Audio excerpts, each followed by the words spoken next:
CM Kejriwal के घर पर बैठक हुई है। बैठक में पहुंच रहे आम आदमी पार्टी के लीडरान दिल्ली के अगले सीएम के नाम पर मंथन होगा। तो बैठक का दौर इस वक्त देखा जा सकता है। अरविंद केजरीवाल ने इस्तीफे का ऐलान किया है। कल अरविंद केजरीवाल इस्तीफा सौंपेंगे। 15 दिनों के अंदर सीएम हाउस खाली कर देंगे। अब दिल्ली को अगला वजीर आला कौन मिलेगा, इसी बात को लेकर चर्चा लगातार की जा रही है। कई नामों पर इस वक्त चर्चा है कि आतिशी या फिर सौरभ भारद्वाज को, इसके अलावा राखी बिरला को क्या बड़ी जिम्मेदारी सौंपी जा सकती है। और इस वक्त इस मीटिंग में अरविंद केजरीवाल शामिल है, मनीष सिसोदिया शामिल है। वहीं कहा जा रहा है कि राघव चड्ढा भी इस मीटिंग में हिस्सा लेने के लिए पहुंचे हैं और गौर खौस लगातार जारी है कि दिल्ली की सत्ता अब किसे सौंपी जाएगी। आखिर आम आदमी पार्टी किस पर यकीन जताती है, अरविंद केजरीवाल किसे अपना सबसे करीबी मानते हैं और अब किसे चुना जाता है इस कुर्सी पर बैठने के लिए, तो अहम जानकारी है।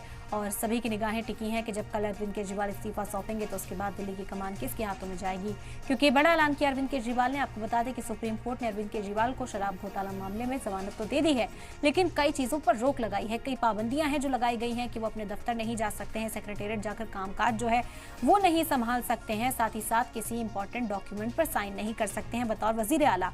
ऐसे में कहा गया था कि अरविंद केजरीवाल जब ड्यूटीज नहीं निभा सकते हैं सीएम तौर पर, तो फिर उनके सीएम रहने का फायदा क्या है, दिल्ली के आवाम को क्या इंसाफ मिलेगा, क्या दिल्ली के आवाम का काम हो पाएगा। और इसी के चलते आम आदमी पार्टी ने मंथन किया और ये बड़ा फैसला लिया कि अरविंद केजरीवाल इस कुर्सी को खाली करेंगे।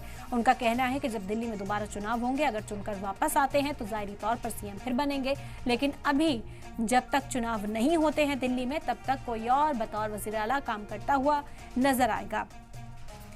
और इसी ओहदे को लेकर जब आतिशी से बातचीत की गई तो साफ तौर पर उनका कहना था कि हमारे पार्टी में इतना इत्तेहाद है कि कौन सीएम बनता है इस बात को तवज्जो नहीं दी जा रही। हम साथ मिलकर काम करते हुए नजर आएंगे, लेकिन अब कहा जा रहा है कि आतिशी सौरभ भारद्वाज के नाम पर मुहर लग सकती है।